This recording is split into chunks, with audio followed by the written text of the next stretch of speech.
It is time for the last quarter final of DreamHack Summer. 2 players remaining, ready to fight it out to earn their place in the semis. Joining me for this one is Derek Brown. It's going to be Leta versus Greensheep from the United Kingdom, which always makes me a little bit happy to see. Yeah, I would imagine if England is going to have any chance of winning anything today, it's going to be through Greensheep. That was a football joke, Falk, just to let you know there. You. I have some muted words on Twitter. Right, there we go. But yes, as we say, if England is going to have a chance with obviously Greensheep being a UK representative, I think he's got a pretty good chance of doing so here. He was very undecided as to whether or not he would actually make it through to the top 16 yesterday, because on day 1, he only went 3-2. But what was pretty certain is that if he did make it there, he'd be in a really good spot because he's got a super aggressive lineup compared to a lot of the other players. And Leta here with his kind of more combo-y or control-y mid-range style, as I just mentioned, 3 completely separate archetypes, is very vulnerable to the aggressive playstyles of Greensheep. You mentioned the word combo when you listed those 3 archetypes, so of course an aggressive set of plays by Greensheep will do some serious work. We're not going to waste too much time getting into this one, but taking a look at their decks, Greensheep obviously Odd Paladin, Token Druid, Even Shaman, and the Even Warlock. Or the Q-Block, actually. Oh, it is Q-Block. I keep getting that one mixed up. As we can see the picks and bans, Greensheep has had his Even Shaman banned. He has banned Leta's Warlock, which is Even Warlock. Yeah. This makes an awful lot of sense to me. Greensheep's consistently shown that given his lineup is very board-based with Even Shaman, Token Druid, Odd Paladin, needs to get rid of those board clears, which Even Warlock is very good at, because even though you're cutting half the cards possible to be played, Hellfire and Defile still obviously knocking about to deal with those. And for Leta, it's basically just he can have his pick of the litter as to which of the kind of aggressive board-based decks he wants to get rid of. I imagine it would be kind of a toss-up between Odd Paladin and Even Shaman for him, but given, I don't know, even Shaman's ability to go a little bit more into the late game, I suppose. Maybe a little bit more ending power, given that I believe Greensheep's Shaman does have a little bit more late game with Kalamos and Alec here thrown in there as well. So it's a good ban, strong early game, strong late game. Let's just get it out of the way. Yeah, as you were saying to me a little bit earlier, you're not a big fan of the Kalamos in Even Shaman. I think you said yesterday. Seems to have served Greensheep okay so far, but if it's going to eat up the band, it's going to eat up the band, and it's doing its job. We are ready to start game number 1 of the final quarterfinals here at DreamHack Summer. Greensheep versus Leta. Let's go.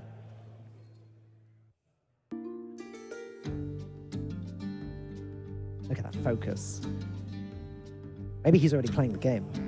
I mean, he's pretty nervous going into this. He had a lot to say. I think he was a little tense after that last series. He was pretty passionate about the Shadowwalk Shaman plays that were being made, and to say the least. Well, that's not an aggro deck, Derek. I don't know if I would take Greensheep's advice about that one. He did say, he actually said the exact words, I know Shadowwalk Shaman isn't an aggro deck, but I'm really good at this deck. He just seems to get it for some reason. But if there's another deck that Greensheep is going to get, it's obviously going to be this Odd Paladin. A respectable start to get things going. Obviously got the 1-drop into hero power that you're always looking to hit just to go nice and wide on the board right at the start. But goodness me, Leta has got a lot of the cards you want to hit in this matchup. It's a difficult matchup for Leta, but as you say, fan of knives, Hench Clown Thug ready for turn 3, and recently picked up Backstab, going to serve Leta very well for making it into the mid or late game.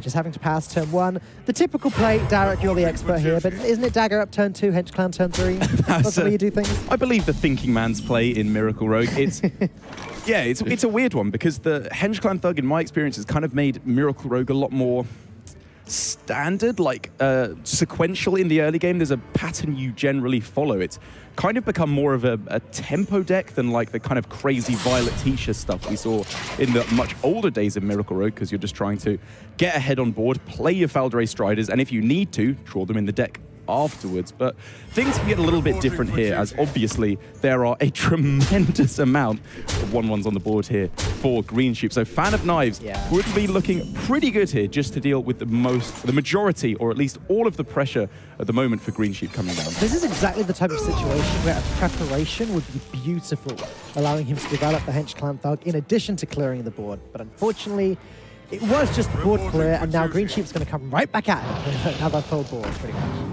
And Leta's line of play, it had ups and downs, because obviously he did not attack with the dagger on turn 2, which is an incredibly suspicious play when you are playing a Miracle Rogue, because Greensheep obviously is expecting the Fan of Knives, and, you know, the Fan of Knives was still incredibly powerful there for Leta, with the exact card he needed.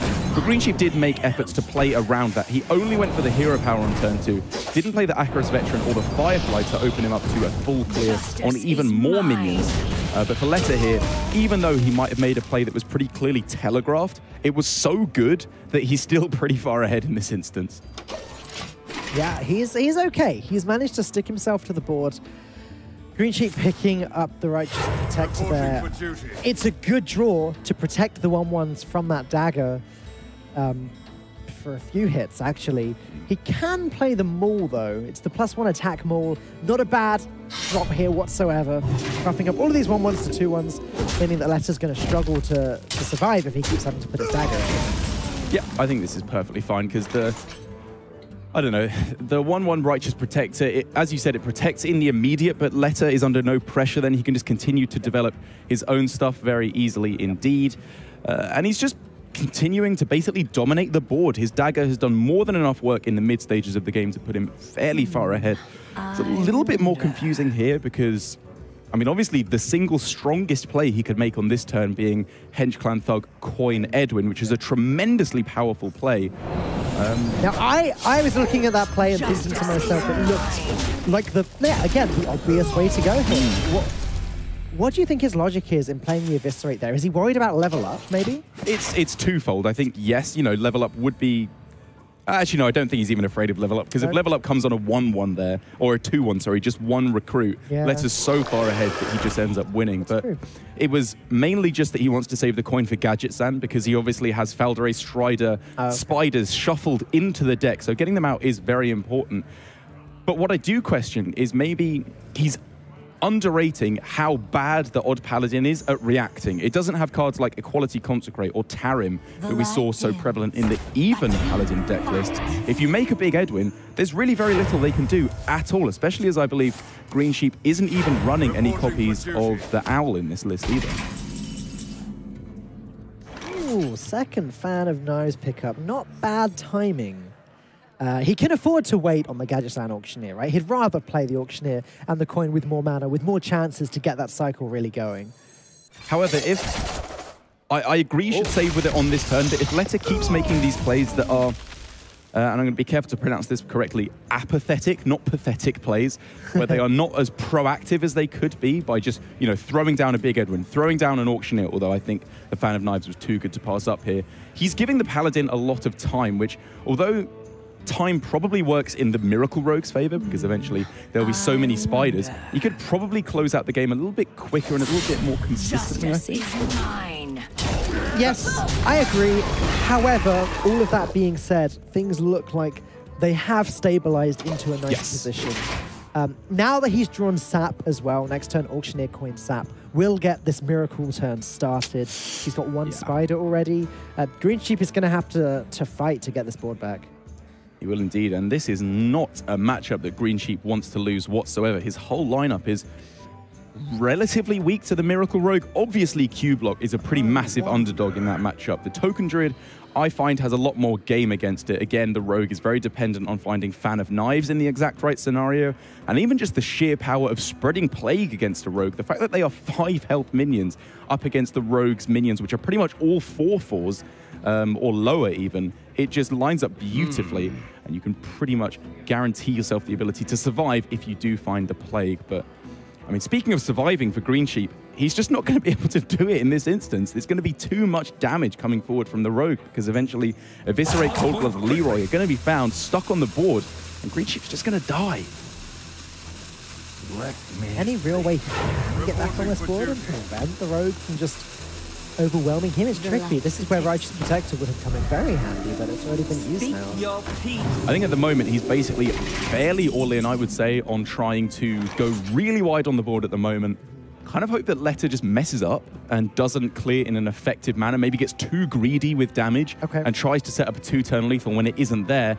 And then maybe Greensheep can get some, I don't know, burst lethal with Fungalmancer into Leroy, or go Stonehill into Tarim, something like that. Leta is on 21 damage right now if he wants it, I believe, with the Leroy and the Cold Blood and the Hench Clan buff with the weapon being hit in. Right.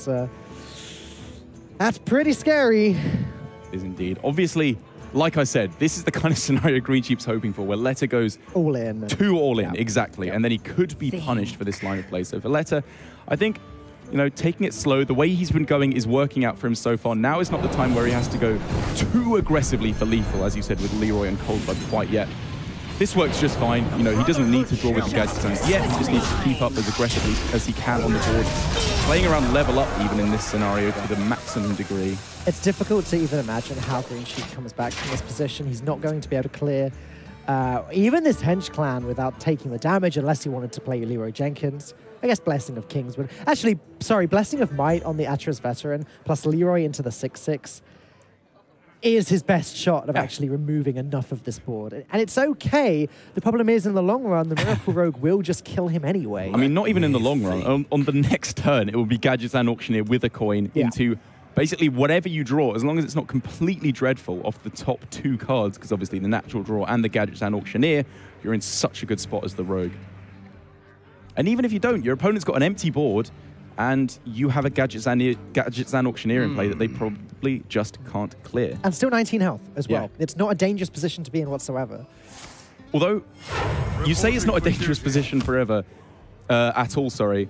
5 damage off lethal, I believe, for Greensheep on that turn with Leroy. Oh, sorry, 6 damage off lethal with Leroy into Blessing of Might. So, again, like you said, that's fairly safe, but it's something to consider. If Leta messes up once again, he will be taking too much damage, but very clearly lethal available for him. On this turn, Greensheep making a play that was more vulnerable to damage from Leta, but I think he had to be optimistic there. If Leta didn't have the necessary damage to close it out, then Greensheep has a chance for reverse lethal, and surprise reverse lethal was Greensheep's only opportunity in that game. Yeah, he did his best with the tools he had, but unfortunately for him, Leta had the rogue start that he needed. He had the Fan of Knives early on to clear the board. I think that was vital, actually. He dealt with 6 1/1s with that early Fan of Knives. He had the Hench clan. He had everything he needed to get going. Even got one of the spiders from the Faldori Strider when he needed it. So a nice victory against Greensheep's Odd Paladin, winning an unfavored matchup.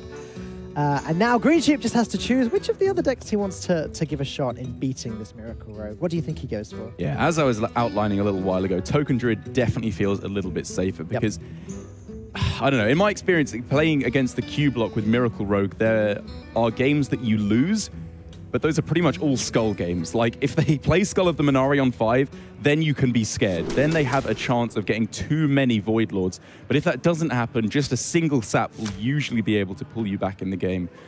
But in this instance, again, for Greensheep, obviously going to be lining up the Token Druid, tossing every single one of the cards in his hand, because they were like the kind of medium value cards. Whispering Woods on turn 4 obviously can be incredibly good, but you want the cards that are always going to be useful in this matchup. I'm talking Wild Growth, Spellstone, Oaken Summons, things like that.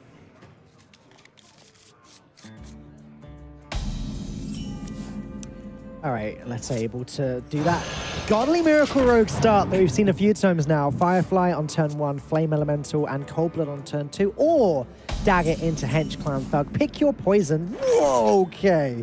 Yeah, this is an interesting one because against Taunt Druid, this would be like completely absurd because 1/2s on the board are just good. They just get in chip damage. It's a little bit closer against Token Druid because, as I mentioned, and as we see in Greensheep's hand, Spreading Plague is there. The extra 1/2 you have to have on the board here is almost a liability. It's still a very good play, and I think this is absolutely the way to go. But for Leta, if he doesn't get in enough damage at the start, it could start to fall down for him because Greensheep has got himself here a very respectable hand to be moving along with. Growth into Oaken Summons. But my goodness, even though he's going to be gaining 6 armor, he's going to be taking 10 a turn on turn 3. What's that about a 1/2 liability there on the board, Darrett? I don't see a 1/2. Okay, well, fair enough. As Greensheep picks up the second Violet Teacher. At least right he runs Ironwood Golem. Yeah. It's probably the one he'd prefer to get anyway. I did forget that just for a second. Because some of the players hadn't been running Ironwood yeah. Golem. In the previous series, there weren't any present whatsoever. That would have been unbelievably terrible there for Greensheep. And Leta now is put in a little bit of an awkward position. If it had been the Violet Teacher, It would have been quite a lot better for him. He could have just traded and probably thrown down the Hench Clan Thug. Or maybe, actually, yeah, you probably would trade. I was considering just going face. But you need to keep board control in this scenario. You're a miracle rogue, not an odd rogue. Yeah, don't forget that. If you forget, just look at the hero power. That's Pretty easy. Now Leta just sitting with 1-5-2 though.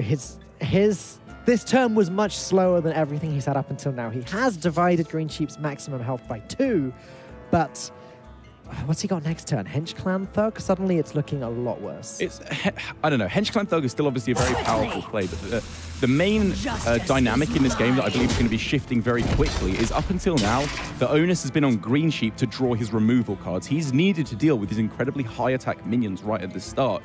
But as soon as Greensheep starts going for things like Plague or Teacher, Coin, Power of the Wild on this turn, Leta is actually going to have to start drawing some of his removal cards, or these Teachers are just going to be running away with the game because the amount of damage he's pushed through has been respectable, to say the least. But with a Branching Path still ready to gain a whole bunch of extra armor, at the moment, if it's just a whole bunch more minions for Leta, I think it's going to start falling behind.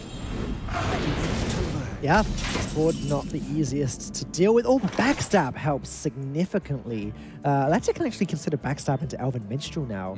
The default play you look at, obviously, is the Backstab, Hench Clan, Dagger in, and kill the Violet Teacher. But Elven Minstrel, just now it actually has its combo. It's just too good this turn.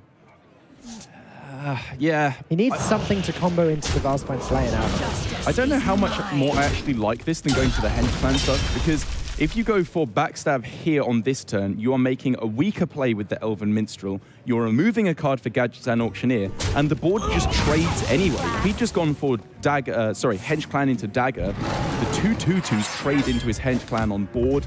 He was more vulnerable to the likes of Savage Roar or something, but he still has a Backstab to go with the Auctioneer, which could be very valuable later on. Fair enough. Now, Leta's hand just has become very awkward. It's stagnant because he doesn't have those cheap spells. Probably just has to drop a Gadgetzan Auctioneer this turn. He can't play Fan of Knives, not against the Token Druid that's constantly going to be spitting out 1/1s. In fact, even already has the Violet Teacher on the board.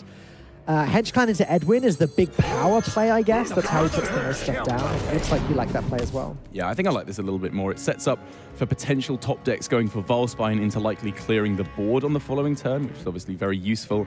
And, I mean, like you say, Gadgetzan Auctioneer is not that valuable, but just the fact that it's there as a threat isn't that important here. I think the Druid could probably fairly easily clear it off on the following turn. Yeah, of course. Obviously with just an attack and a hero power, so giving yourself the maximum stats to regain board control is probably more important.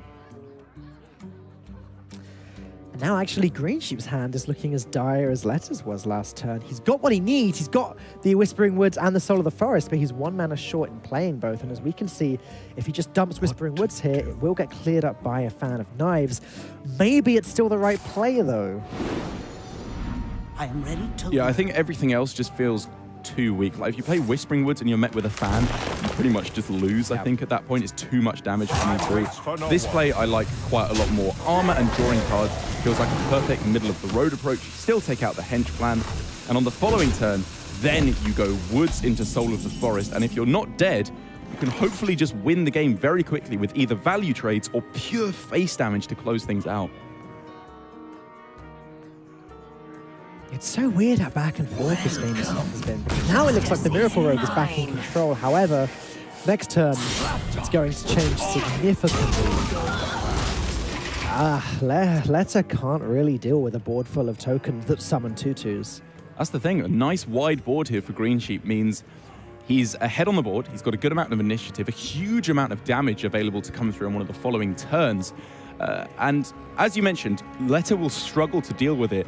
But even if he can, that will very likely mean drawing a huge amount of cards from his deck, which means probably a whole bunch of spiders on the board, which, although it is good for him, obviously, it powers up the Spreading Plague for Greensheep so drastically, which could give him that little bit of extra damage he'll need to close out the game after this Whispering Woods Soul of the Forest play.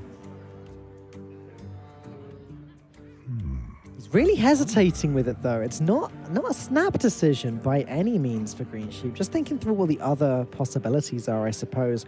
What could he draw from Nourish that gets worth playing this turn? Is Spreading Plague as good as it's ever going to get here? Nope, Whispering Woods is what Greensheep eventually decides on, and it does seem very much like the right play.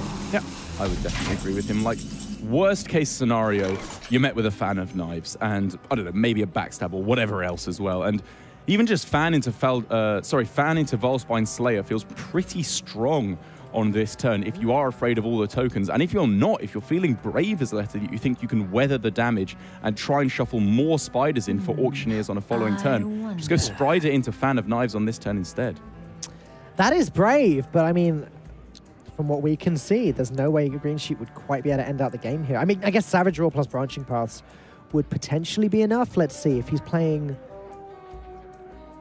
Yeah, if he's not playing the Valspine, it leaves 3 2/2s on the board. That's a lot of damage with both Branching Paths and Savage Roar. I mean, I think the downside of leaving an extra 2/2 up is less you're afraid of lethal and more you're afraid of losing board control. Yeah. Because then they can just start value trading into all your minions. Backstab is picked up off the top, which can be, what, a full board clear, or at the very least, only 1 2/2 left on the board, which is kind of the worst possible scenario that Greensheep could have encountered in that instance. Unbelievable. This Miracle Rogue is doing work against these aggressive decks. Is this why you love the deck so much, Derek? Yes. I mean, this is reason number 2. Reason number 1 is 14-14 Edwin on turn 3, but this is a close backup. But 14-14? What are you doing to that man? I'm not going to tell you. You'll cry. Okay. As for Greensheep here, just keeping up with the card draw, setting up for an ultimate infestation is obviously fairly important, getting that board, or at least just guaranteeing him a way to make a board on one of the following turns. Because at the moment, he's still looking to be in, you know, a fairly decent spot. He's not taking too much damage. Leta, unless he can pick up a couple of decent spells here, will likely have to slow down quite drastically in terms of what he's doing at the moment. This is a tough turn as well. Like, again, I'm looking at this hand and thinking maybe it is just a plonker Gadgetzan Auctioneer down. So am I. Okay, you're with me this time on the Yeah. No, I think it's a very valid line of play because even if, so even if it does get killed off, you obviously have a backup one. And the other benefit of them killing it off is it limits what they can do on the following turn. If they're swiping it on that turn, they're not going to Plague Soul of the Forest or something like that. They have to go for weaker turns. I guess Ultimate Infestation, though. We can see there's 2 in Greensheep's hand. Leta will be expecting there to be one there by now. It comes down anyway. And Leta, yeah, he's going to want to draw a spell next turn, or a bunch of spiders, either one. Absolutely. This is the obvious upside to Leta's play as he goes wider on the board, shuffles more spiders into his deck, and keeps himself in a decent position against the Ultimate Infestation. And he will start to get a whole bunch of spiders, but if there's any deck that getting spiders is not perfect against, it's this Token Druid because of that plague. But as you grimace quite severely at Leta not even drawing a single spell to go with these Auctioneers. Not even that, but the fact that he's got nothing in his hand to combo into the Valspine Slayer. It's as poor a hand as he could probably have. However, it's worth pointing out at this point with Leta's plays early on, for example, going for backstab into the Elven Minstrel on turn 5. Making his hand a lot less fluid because he's getting rid of those cheap spells that really help to make hands like this actually do something. He's kind of helped to put himself in this situation where obviously he's getting pretty unfortunate not getting any of the cheap spells. I'm not trying to deny that, but he could have maybe maximized his odds of getting some kind of value with this Auctioneer whilst also keeping him in a stronger immediate board state with the Hench Clan on turn 5. Alright, Malfurion, again, one of the strongest cards in this Token Druid deck, particularly strong when there's 2 Spellstones in hand. Both keen to be upgraded, both keen to take out some big 4/4s. Leta really running out of stuff. Not to steal from Lorinda's dictionary there. Stuff. Is this it? Is it time? It's got to be time. You just got to go off. Last Auctioneer he's got. Spiders, but it just doesn't look like it really matters here for the Rogue anymore. They can draw as many cards as they want, even if they get a whole bunch of spiders. Greensheep still has the ability to go super wide on the board. If there are a whole bunch of spiders, you punish them with Spreading Plague. And I mean, you said Malfurion was good to upgrade Spellstones. Against a deck that has literally no taunt or healing in it at all, 3 damage a turn is really, really powerful from the upgraded hero power. Oh, that's true. And now Greensheep pretty much has free reign to do what he likes. He's going to just put down 2 more taunts. He can drop the Scarab that got sapped into his hand last turn, finish off the Gedgesign Auctioneer. Leta's hand still just so bulky with these high-cost minions that aren't doing all that much. He can't even have that many minions left in his deck for Elven Minstrel to really do anything.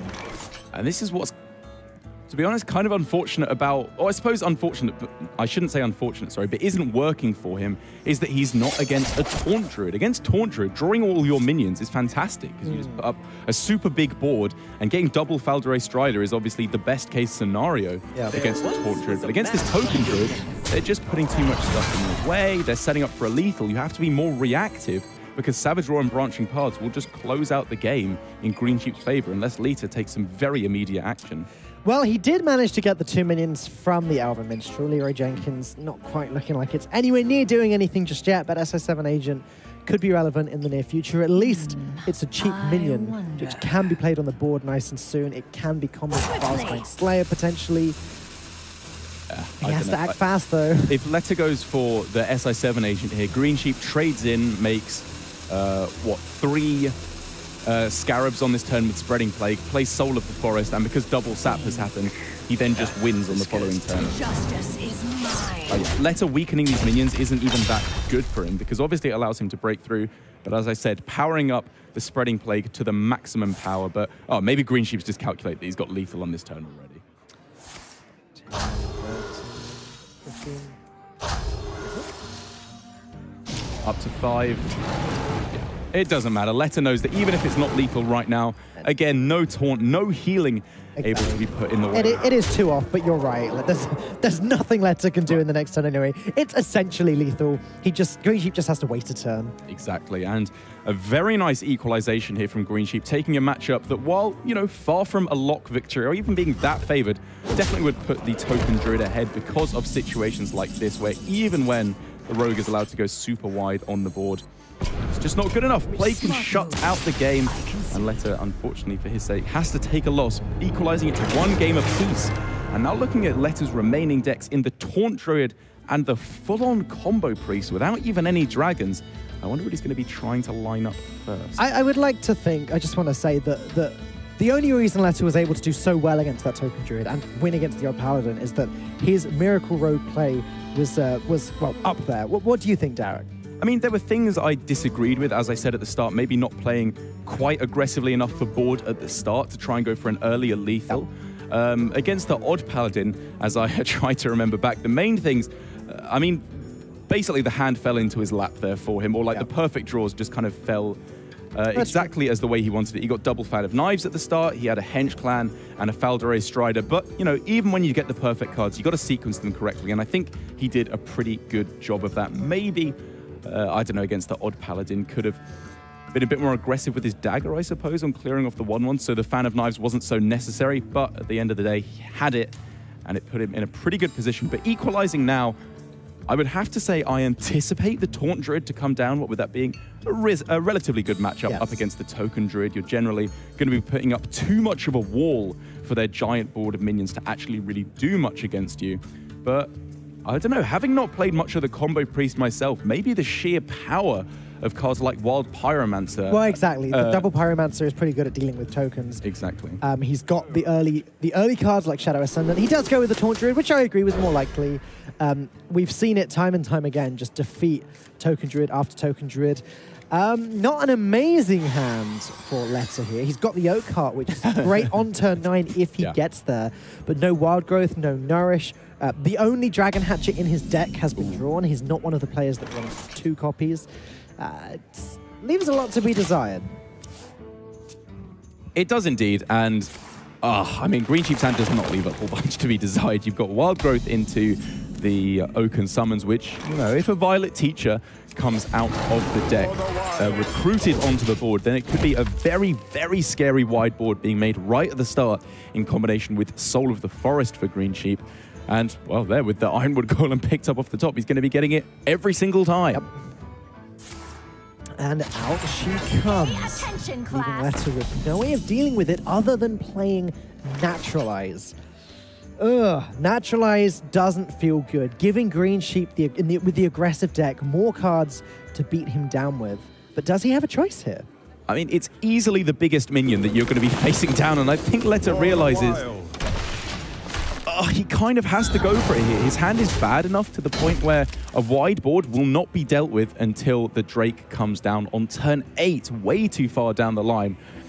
But he is still giving his opponent Greensheep a pretty strong backup play. Whispering Woods could just be thrown down here. Pray your opponent doesn't have the swipe to deal with it, because maybe Greensheep can get a read that the swipe isn't there, because if Leta decides to to go for the Naturalize on the Violet Teacher, maybe that just tells him he doesn't have the swipe to deal with all the tokens that would come out afterwards. Maybe. Holding on to swipe would be a little bit risky there, Very though, risky. because Violet Teacher into Power of the Wild would render the swipe entirely useless. Or Soul of the Forest. Yeah. Or Soul of the Forest, exactly. So I don't know how solid that read could be.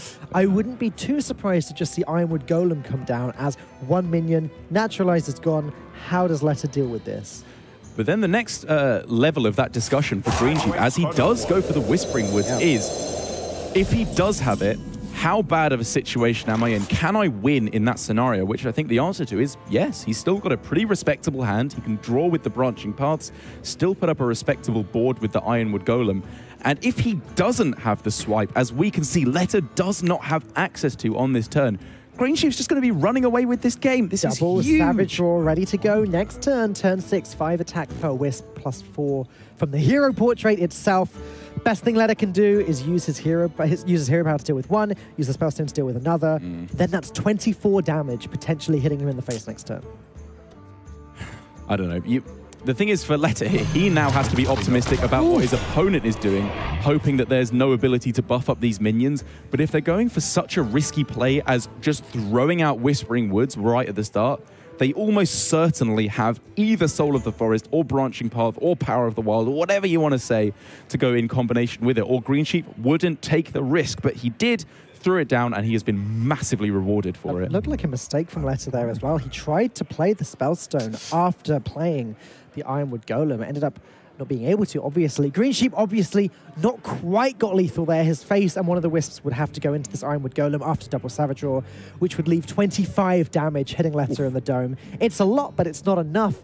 Greensheep now definitely knows that there's no swipe in Leta's hand. He's not going to play around the top deck by the looks of things. As he, oh, well, rather he is. He's got Soul of the Forest. Just wondering here, obviously, how he approaches this, because in terms of the ability to deal with this board of Wisp, he's wondering, do I want these as 1/1s or 2/2s on the board with no death rattle that have killed off an Ironwood Golem? Because Leta is too far away from being able to play Primordial Drake. That will never happen.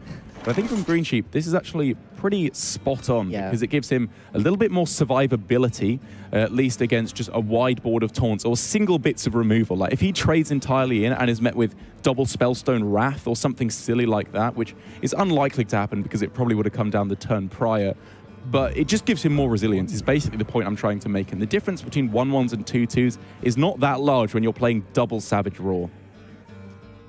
Yeah, it would have been large enough to be lethal last turn, however, if they were 2/2s rather than 1/1s. But either way, Greensheep is in a fantastic spot here. In fact, yeah, that Spellstone's going to have to go down to clear that. Leta is just dead to the double Savage. Now for Greensheep, the fact that he decided to hold back on attacking in here is going to be working massively to his advantage, because I suppose that's the thing that was left unsaid by us, is that while Greensheep knows he cannot face a Primordial Drake on the following turn, if he's met with either Wild Growth or Nourish, the turn afterwards, Leta's upcoming turn after Greensheep acts, will be the potential for Primordial Drake. And now by keeping the majority of the minions on board Wisps with a Death Rattle, he has that resilience against the wide board clear of either double Swipe or Primordial Drake. And finally it's happening. Branching Path plus Savage Roar. There you go, 22 damage going straight to the face. Savage Roar still sitting in hand. So yeah, if Leta's turn is coin Primordial Drake, he's still very dead. Very dead. Not very a bit dead. Very dead. Yeah. And it's his only real choice here. He knows that if there's another buff card from his opponent, he will simply just be falling to the sheer aggression that Greensheep is throwing down, but I believe Savage Raw Swipe will be more than enough for Greensheep to take this 2-1, only needing to win with his Q block to take the entire series. Who needs Swipe? Not even necessary, it's just so much damage.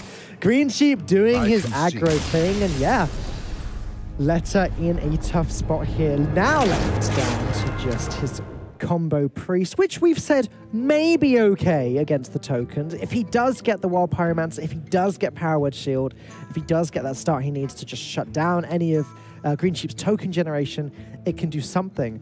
We really haven't seen much combo Priest in this tournament at all, have we? Yes, we've seen very little indeed, and I believe the only combo Priest we've seen, at least in the top 16 yesterday, was the Dragon variant, the slightly more popular variant, I believe, at the moment. Right. But this one for Leta is very different indeed. This tops out, I believe, at Lyra the Sunshard, which means it's the much more combo variant of the deck. It's super low curving, looking to draw obviously off the single Acolyte of Pain and also mainly the 2 Northshire Clerics in the deck. But I mean, if you had to choose a hand to be starting off with, this is a pretty blooming good one with which to do so. Yeah, good old Cleric into Radiant Powered Shield, not bad at all. Taking me back to the good old days. Leta is even running Witchwood Piper here to draw Northshire Cleric if he fails to get it in his opening hand or fails to get big card draw that way. And Witchwood Piper is great here because if it fails to get the Cleric or if both Clerics have already been drawn, that's fine. Get a Radiant Elemental, get a Shadowy Ascendant. There's a lot of good cheap minions in this deck.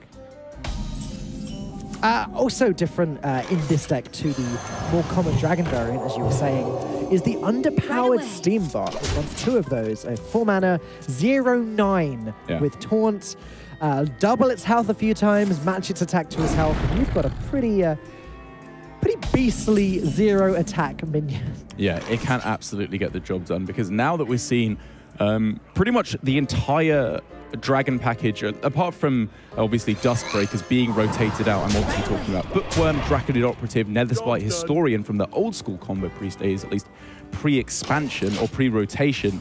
You need to have those high health minions. There aren't really all too many high health minions to buff, especially with the Cabal Talon Priest rotating out as well. So like you said, unpowered Steambot feels like a decent way to get that ability to go for a true one-turn combo. But I mean, at the moment, we're talking about the ability for Divine Spirit into Inner Fire for a true one-turn kill. Leta's looking like he won't even need it. He's just going wide on the board here and beating his opponent down. Yeah, this is crazy. If he's got good tempo like this, Greensheep's never going to really be able to get his big board states down until later on when he's got Whispering Woods and Soul of the Forest. But that's still quite a few turns away, and Leta's start has been really quite aggressive himself. He's going to draw the second Northshire Cleric by the looks of things here.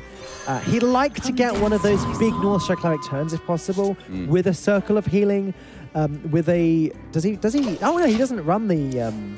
Divine Hymn. Yeah, he doesn't run that card. So it is literally down to Circle of Healing Pyromancer to get these big card draw turns. I mean, I think this is a kind of a win quick or lose quick kind of deck. If you're in the situation where you need the Divine Hymn for healing on yourself, you've probably lost anyway, because you're not going to be regaining board control afterwards through the likes of Shadow Reaper Anduin or Primordial Drake that we see in some of the slower variants of Dragon Priest. There's their first Whispering Woods, but it just doesn't do all that much here. I don't know. If Greensheep is feeling like he can actually get this to stick, if he's feeling lucky, then maybe it could be the situation where throwing that down, Savage Roar on the following turn, because it's not met with a Wild Pyromancer, could be all he needs to take this game back. Because Greensheep, very strong player, he has to realize in this instance, he's fairly far behind for the moment. As the game progresses, he might obviously be able to hit Nourish into Ultimate Infestation. But this play I absolutely love. It says, if you have the Wild Pyromancer, brilliant, you know, good for you. You managed to hit the exact card you need. But in the vast majority of instances, because Leta decided not to try and break through this Ironwood Golem on the turn prior, he can't even reach these Wisps at all. They will be buffed by Savage Roar. However, Leta does have the card Silence in his hand, which I think is just has to be the play here, just to get that Ironwood Golem out of the way for now, and he can use all of his minions to one by one trade into those Wisps. He's going to get one draw off the Cleric. I guess he could drop the second one to make that 2 draws, but you never want to go full Cleric in a Priest deck. Until right now. I'm going to hold you against that one. That adage is for when you are against Priests with Circle of Healing in their decks. But yes, it can be scary, but Leta doesn't care about overdrawing whatsoever. He's just going all in as quick as he possibly can. No Circle of Healing here in the selection. That would have been pretty funny. That would have been funny indeed. And that would be a little bit too North Shy, I believe. But Inner Fire is obviously a great way to start going for a quicker lethal. But if he wants to just stay a little bit more resilient to a Soul of the Forest here, Mass Dispel is obviously a fantastic way to do so. If Greensheep can't find a way to deal with these Northshire clerics, he might not be able to stick aboard whatsoever this game. I think Circle of Healing really would have been a consideration there because he could time exactly when to play it. Right? Yeah. Make one trade, maybe make 2 trades, draw 8 cards or something. Don't go too crazy, obviously. But with a full hand, he'd have all of the options in the world over the next few turns. But you're right, Mass Dispel is a great pickup for when this, in theory, indestructible board appears for Greensheep. Greensheep having to play Savage Roar now just to deal with that 1 minion. Leta is in a great spot. I mean, you say having to play here. I think Greensheep is pretty happy with this play in this scenario. Obviously, the silence on Ironwood Golem is far from a strict downside because, yes, it does lose the taunt, but it loses the can't attack text if you have less than 3 armor. So able to take out both clerics. And now we're in a scenario for Leta where because both of his clerics have been taken out, at the moment, this hand does not win a game. This hand does tricks. It maybe can draw a little bit more with the Dispel and the Acolyte of Pain, but these are not winning cards. He has to do something a little bit more impressive first if he's going to be able to take this series. Yeah, for now, that's just down to a trading game. He does have board control for now, but by the time Greensheep plays Ultimate Infestation, things are going to be a little bit too bad for Leta, as Greensheep can then go Whispering Woods, Soul of the Forest, Savage Roars, Branching Paths, do all of his things. He really has to rely on this Acolyte to do some work. Whispering Woods is now very awkward because of that Acolyte, actually. Yeah, this whole turn is very awkward. The numbers just don't add up. If he had 1 more mana, he could obviously go for Nourish into 4-drop on this turn. Leading up into Ultimate Infestation would be truly perfect. But with the way it's currently standing, he has to consider going for Swipe on the Acolyte to deny health buff through Power Word Shield or Divine Spirit, and obviously thus denying card draw in the process. How about just Violet Teacher? It's not great, but in theory, it at least deals with the Radiant Elemental. The Blade Master gets healed up and then finishes off with a value trade, I guess. Pay attention, I think I like it, yeah. I mean, the Swipe or the Violet Teacher, they both have the same reason of destroying card draw as quick as possible. Yeah. The benefit of Swipe is you are less vulnerable to health buffs through the like, as I mentioned, of Power Word Shield or Divine Spirit. But the benefit of Violet Teacher is if they don't have that and you're able to kill off the Acolyte of Pain, you're in a fantastic spot. Bit too much. Bit too many Master Spells here. Yeah. Very expensive cantrip. Yeah, you'd rather have that spell rather than Dispel in this instance. Yes. You have no idea how long I've been sitting on that joke. It was a good one. Thank you. 6 out of 10. I'll take it. Well, there we go. Now we get the Nourish into the Swipe turn, very easy, which is much better. And the next turn will be Ultimate Infestation. The start of Greensheep's onslaught begins very shortly. And still for Leta, a hand that doesn't do anything unless he's able to get, I don't know, Circle of Healing to buff up the health on the injured Blade Master. But Greensheep deciding to kill that off to deny that possibility. I have to be honest, looking at first port of call being to kill off the Radiant Elemental, he didn't know. But I think I like this a lot more. He held onto the Swipe for such a long time there. Yeah. Clearly he hadn't made up his mind until that final moment. I mean, it makes sense. What is the only thing you're vulnerable to here in this instance? It's one massive minion, because if they go wide on the board with, I don't know, Clerics, Wild Pyromancers, Shadow Ascendants, things like that, you just go Plague. And I mean, the vast majority of the time, if they make any kind of minion whatsoever, you just Plague it, or sorry, you Ultimate Infestation it on the next turn, and then you just win. Now, regardless of what Leta does, he's not making any progress. Third Master Spell. Powered Shield, okay. And there's the big boy himself, the full mana 0/9, which can become a 9/9 very quickly, thanks to the Inner Fire in hand. It's not really enough, though. Yeah, it is fairly scary on one of the following turns, but even though this... That's really nice, playing around Ultimate Infestation there. Yeah, that's obviously Leta's line of play. When your opponent ramps into 10 mana exactly, they're going to be going for this. But I imagine the Greensheep is just going to be targeting it with the Ultimate Infestation. A very nice play indeed, because you know, these are both very telegraphed plays. Nourishing it into into 10 mana clearly indicates Ultimate Infestation. But buffing up one minion to a high health total clearly indicates Inner Fire, which Greensheep has beautifully played around. And now what does Leta do? He's just going to fall way behind on board, and then one big Savage Roar, and Greensheep just wins. This is the issue with both Northshire Clerics having been dealt with nice and early. They weren't able to draw that many cards. The one Acolyte of Pain is gone as well. I guess Lyra could be helping him out a lot, but that's not present either.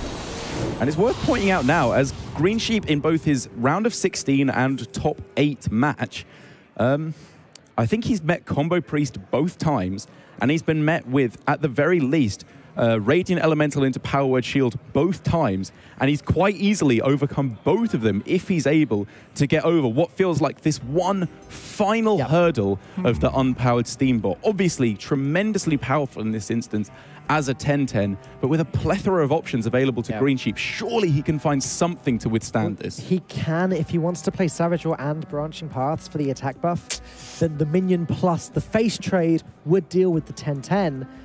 Maybe he has to go that route here. Another option is make the trade and then Spreading Plague. Both Master Spells and also a third for good measure have all been used up. Right. So in theory, he should be safe by using that line. I mean, I think it's more than in theory. I think in practice, he is safe every time. Both Master Spells have been played, and outside of that, Lyra nonsense, I suppose, could make it work. Is all I can think of. Yeah, there's not even a Shadow Madness in this deck to potentially steal one of them and connect to face with it with Inner Fire or something silly like that. He is not being hit in the face with this, I think, every time. Apart from, I suppose, double silence off the top. But even then, he doesn't die. He just has it connect through to face. Oh, Pyromancer, not a bad draw in the slightest here. Able to deal with all of those wisps very easily. It does mean Leta has no hand left, which is a bit of a problem. It's now all in. And again, Greensheep can, I think, deal with this. I mean, he just goes Plague again. Even if he can't deal with it in the immediate, which would obviously involve a whole bunch of resources, quite happily trades in, goes for Plague, plays the Violet Teacher, and then the next turn, it should stick around. Something should survive. So then he can go for Savage Roar into Branching Paths. It still feels to me that this last-ditch effort, this giant unpowered Steambot, simply won't be getting the job done. I think it's fair to call it unpowered anymore. It's pretty powered. Pretty powered up, yeah. Not quite as powerful as the 1,000 Shutterwalk we saw earlier. Okay, well, unfortunately, the Pyromancer and the Shadowy Assess... well, the Pyromancer at least would have to be traded in before the heal up first, I suppose, but yeah, you don't really want the anti-synergy of destroying your own Ascendant. And here, Divine Spirit to get it nice and healthy once again. It's not that healthy, though. It's only got 16 health. It's weird that I'm saying only 16. I realize that, but Savage Roar and Branching Paths, we're talking a lot of damage here going into it.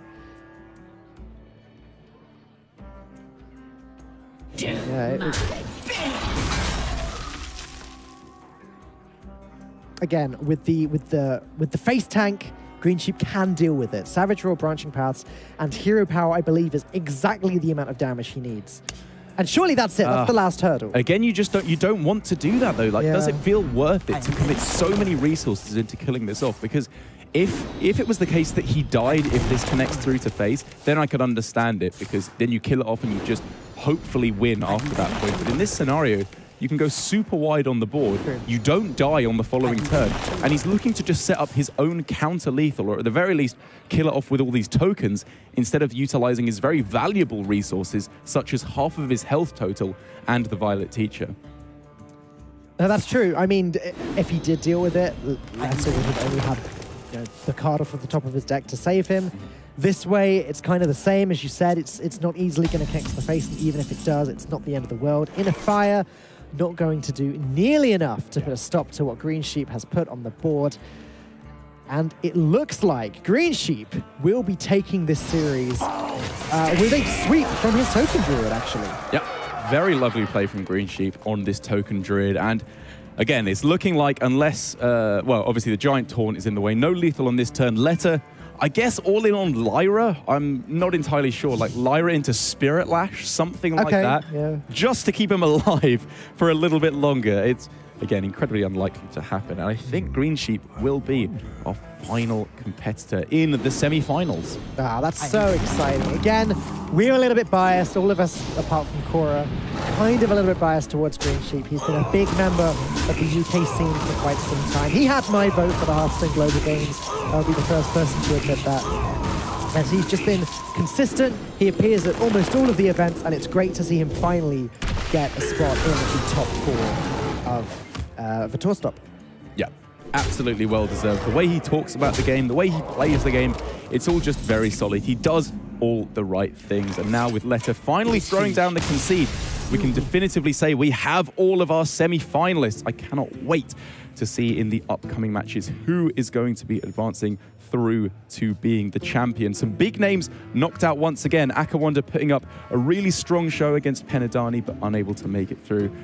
It's going to be a good one. Oh, man. I mean, it just gets more and more exciting from here. It would be unfair to say this is the exciting part of the DreamHack because the whole tournament is exciting. Like going into the later stages of the Swiss, it just heats up and heats up a little bit more. But now, top 4 players, top 4 bits of gameplay coming up in the next 3 series that we have remaining.